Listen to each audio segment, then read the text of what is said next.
semua, kembali lagi di MGB Channel. Video kali ini kita akan bercerita kembali tentang video sebelumnya. Nah, jika kalian penasaran, pantau terus video kita. Stay tune. Nah, kali ini kita akan membahas lebih detail tentang video sebelumnya, yaitu di gedung Terbengkalai. Ya, yang di gedung kosong itu. Iya, betul sekali. Abang bisa ceritain tentang gedung tersebut? Kejadian yang mungkin belum terlihat di kamera. Iya. Jadi dulu. Dari saya ya. Ya, Kalau dari gua gedung tersebut memang bekas kayaknya tanahnya kayak apa ya? Tanah kolonial Belanda lah. Dan intinya zaman dulu. Zaman dulu lah. Gua juga nggak tahu. Dan gedung tersebut ada misteri yang belum kita ini ya. Belum terungkap Ya, yakni yang Siapa? apa wanita yang bunuh diri ya, itu juga. Untuk next mungkin bisa Ya, ditambahin. balik lagi saya jelaskan bahwa di situ tuh aslinya sebenarnya itu tempat kosong, di mana di situ dulunya itu banyak pohon rimbun. Nah, pada saat itu aku tuh dapat informasi dari mereka bahwa ada satu sosok perempuan, dia berusaha untuk mengakhiri hidupnya di lapangan tersebut, di tempat tersebut. Nah, untuk detail lokasinya kalau nggak salah dia bilang bahwa dia itu mati di pohon nangka. Tapi saya nggak tahu itu tuh benar atau enggak dan ada atau enggak itu pohonnya, tapi yang jelas dia mengatakan seperti itu. Nah, untuk ceritanya nanti kita bakalan cerita lagi mengenai sosok perempuan itu. Nah, sebelum itu kita bakalan ngejelasin selain sosok perempuan itu. Iya. Ada sosok lain lagi ya? Iya, pastinya ada sosok lain yang yang sangat cukup Mengerikan. iya, Wow. yang sangat misterius kayak gitu. Seperti itu. Sosok apa aja, Pak? Untuk bilang sosok apa saja sebenarnya banyak gitu. Tapi yang kalau gue sendiri nih yang gue lihat sosoknya ada yang si nenek-nenek yang Iya. pada saat gue Yang masuk itu kerasukan ya. ya, terus ada juga si perempuan yang bunuh diri itu, terus ada juga yang si sosok hitam Iya, gede. hitam gede. Nah, tapi gue tuh nggak tahu sosok hitam gede itu yang gue lihat itu ada beberapa.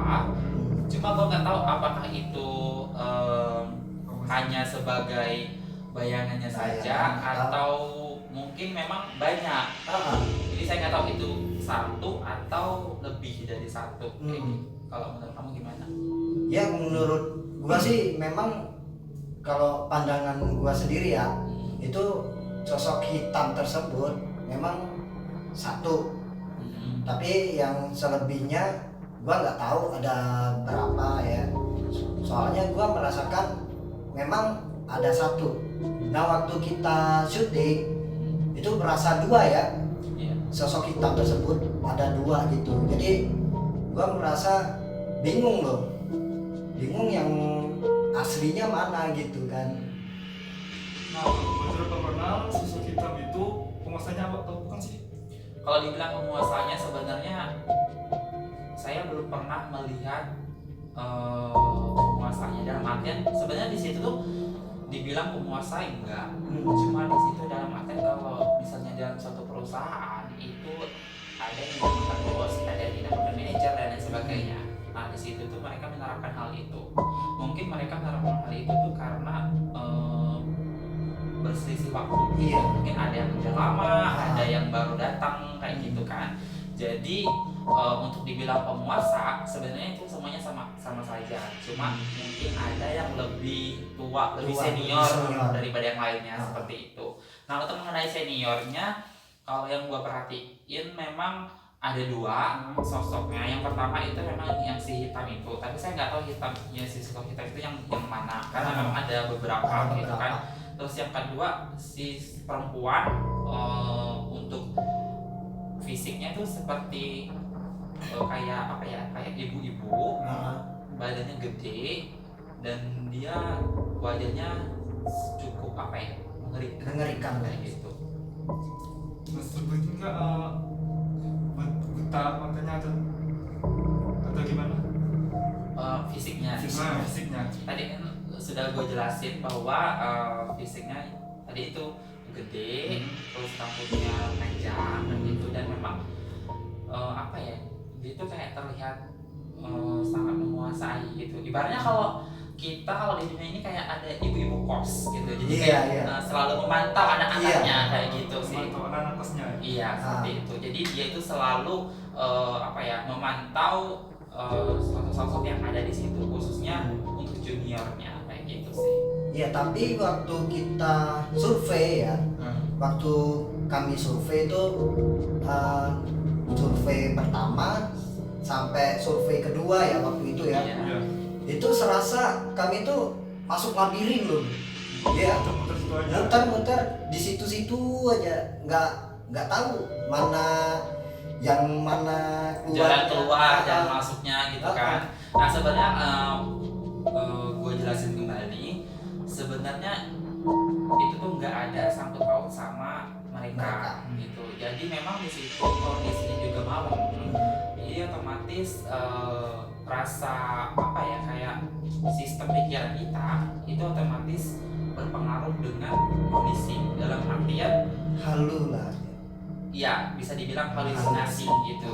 Jadi pikiran kita ini memfokuskan apa ya, dalam suatu ruangan itu memiliki beberapa bagian gitu. Kan memang sudah dijelaskan bahwa gedung itu memiliki beberapa bagian gitu kan. Jadi pikiran kita dari ketakutan itu, dari rasa ketakutan mengakibatkan pikiran kita ini jadi kayak apa sih, kayak kurang Gagal fokus lah. iya, gagal fokus. Jadi seperti itu sih sebenarnya. Iya.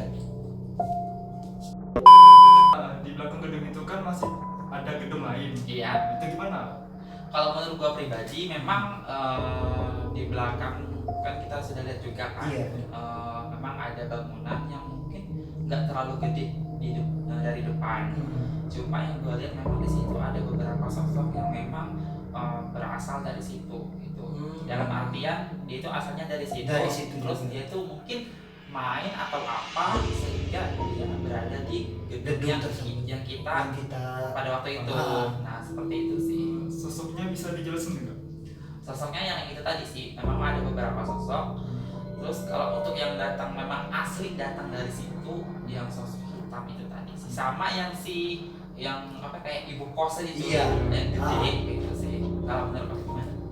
Nah, kalau gua sih memang waktu kita datang nih ya, datang ke gedung, waktu itu mau syuting, ada sesosok yang ngeliatin mulu dari awal kita di depan sampai pulang Iya, kalau nggak salah. kitanya dari awal. Iya, dari awal lah. Sosok yang melihat di kita itu seperti apa? Kalau menurut gua ya, kalau salah mohon maaf ya. Menurut tubuh saya merasakan sosok itu kecil, mukanya berantakan gitu, terus auranya itu hitam, negatif, lumayan besar sih negatifnya. Intinya cukup menyenangkan. Cukup menyenangkan. Nah, mungkin Bang Ronald bisa menambahkan gitu. Nah kalau untuk sosok itu kemarin pada saat kita survei, Nah, gue sempat bilang bahwa gue melihat sosok yang seperti dijelaskan tadi. Lebih tepatnya sosoknya itu kecil, kayak kalau gue lihat dari jauh ya, itu seperti jenglot. iya. Ya. Kalian tahu kan jenglot itu apa, gitu kan? Bagi yang tahu komen di bawah. Dan Iya. itu sih kayak jenglot. Jadi serem, tapi kalau menurut gue lucu gitu. Lucu ya? Iya, karena kecil serem gitu. Kayak cabai rawit gitu loh. Kelihatannya bagus tapi dalamnya pedes gitu. Iya sih, memang hantu apa jenglot ya. Jenglot memang unyu sih, memang menurut Iya, gua kecil, unyu. Betaring kan, Iya. betaring jenglot. Nah tapi waktu yang liatin kita itu sangat berbeda sekali ya, jauh banget dengan jenglot gitu. Makanya mungkin apa ya, gimana ya jelasinnya ya, gua juga bingung jelasin. Intinya di situ tuh, di gedung itu tuh banyak hal yang apa ya, banyak hal yang memang memiliki cerita. Cuma pada waktu itu kita belum berkesempatan untuk mengungkap hal itu. Iya. Kita nggak tahu itu karena apa, dan mungkin dari kaum mereka itu tidak atau belum mengizinkan, sehingga kita kesulitan untuk mengungkap hal itu. Iya. Gitu. Karena yang gue lihat itu banyak sekali cerita yang sangat menarik. Dimulai dari apa sih, si perempuan yang Yang bunuh bunuh diri diri, gitu, dari yang si sosok perempuan yang Perempuan buta. yang buta dan lain sebagainya. Itu banyak sekali peristiwa yang memang seharusnya diceritakan, tapi kita belum bisa mengambil cerita itu. Iya. Karena memang belum mendapatkan informasi lebih jelas. Ceritanya itu seperti apa? Nah, untuk ceritanya tadi kan udah saya jelaskan bahwa memang di situ kita belum menemukan cerita yang valid. Iya. Dalam artian cerita yang lengkap. Jadi memang makanya kita sebut bahwa itu tuh gedung misterius. Iya. Karena memang banyak hal yang sulit Belum untuk dijelaskan. terkuat gitu. Iya, benar. Belum terkuat. Salah satu dari mereka yang bisa memberikan kita informasi Lebih detailnya. lebih detailnya. Kalau kamu gimana? Mungkin ada mungkin. Kalau gua sih menurut gua enggak sih, soalnya misterius banget loh. Tapi yang pada saat kamu kemasukan itu gimana tuh? Yang kemasukan itu. Iya. Nah waktu itu kan kita uji coba ya, Iya. coba-coba buat Berkomunikasi. berkomunikasi ke mereka gitu. Nah tiba-tiba kalau nggak salah sesosok hitam tepat di sebelah gua, pokoknya di sebelah atau enggak di belakang lah gitu. Nah dia itu mau kayak gimana ya, susah jelasin. Dia kayaknya menghipnotis tubuh gua gitu loh. Jadi waktu itu gua kesurupan, tapi kayak nggak kesurupan gitu, kayak dihipnotis gitulah intinya. Nah jadi gua lah yang ngomong kan, batas kita syuting boleh gitu kan, batasnya sampai jam 10 karena mungkin jam 10 itu gantian, mungkin shiftnya maksudnya. Ya, Gitu. gue jelaskan kembali bahwa mungkin dipengaruhi. Iya mungkin bisa jadi. Dia sih. belum masuk total, Hmm, dan dia cuma kayak memberikan sugesti atau Iya. memberikan pengaruh pengaruh. gitu. Hmm, Jadi yang dirasain seperti itu. iya. Nah, kalau dari diri gue sendiri juga, pada waktu saya kemasukan, di situ memang dari diri saya sendiri yang buka gitu kan. Jadi saya berusaha untuk mencoba berkomunikasi dengan mereka, dan ternyata ada salah satu sosok, bisa disebut itu nenek-nenek. Dia bilang gitu, kalau mau mencari tahu ya udah, itu gue siap gitu kan. Jadi pada saat itu gue ya udah gitu, kalau mau masuk gitu kan ke aku. Tapi tanda kutip atau digaris bawahi bahwa di situ aku enggak yang 100% Yang dipengaruhi, mengontrol. enggak. Jadi aku masih bisa mengontrol diri aku sendiri. Jadi pada saat itu memang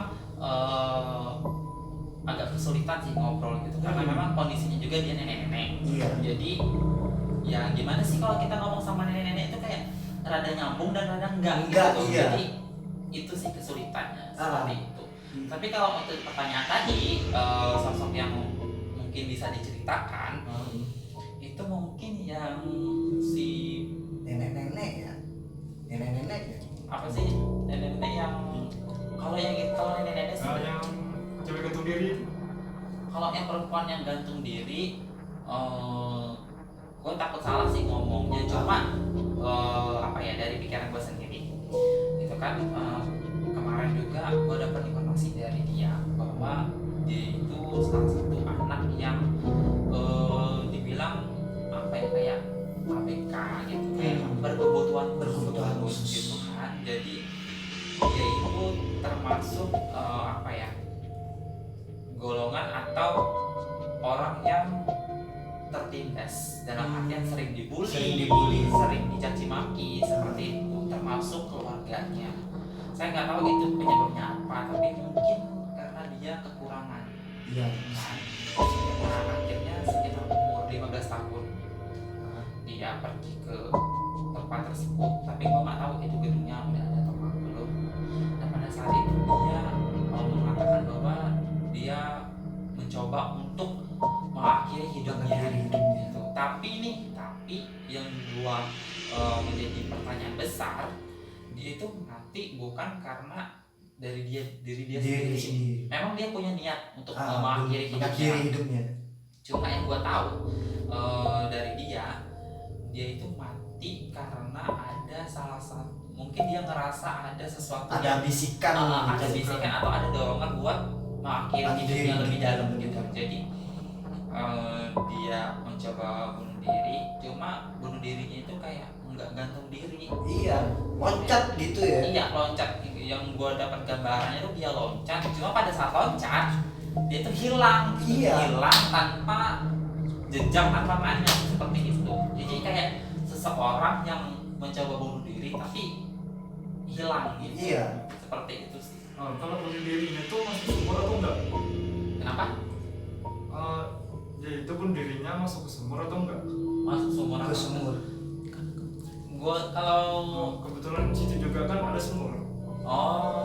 Kalau itu sih gua kurang tahu sih ya, karena memang kalau gua sebutin juga gua belum tahu spesifiknya seperti apa. Jadi takutnya nih si sosoknya itu tersinggung atau gimana gitu kan. Jadi mendingan gua nggak bakalan ngomongin kayak gitu. Iya, takutnya salah gitu kan. Iya, karena juga belum ada spesifiknya dianya juga. Kalau salah kita yang kena. Iya. Pasti.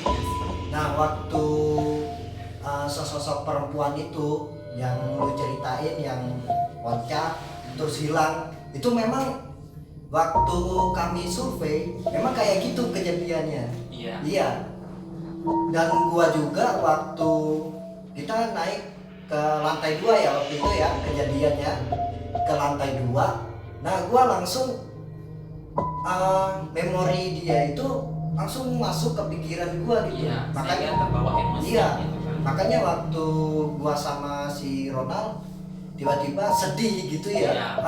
Karena apa? Karena auranya itu penyesalan. Tapi yang gua salut dari dia, walaupun dia itu sering dihina, sering dibully, sering dicaci maki, sering dianiaya oleh orang tuanya, tapi dalam satu hal dia pernah menyebutkan bahwa dia kangen dengan orang tuanya. Dia rindu, dia sangat kayak bener-bener gua pengen ketemu sama orang tua gua. Walaupun orang tua gua seperti itu, tapi gua tetap sayang, tetap cinta, dan tetap menganggap bahwa mereka adalah orang tua gua. Seperti itu yang gua salut. Nah, makanya dengar pemirsa, sayangilah orang tua kalian selagi masih hidup gitu.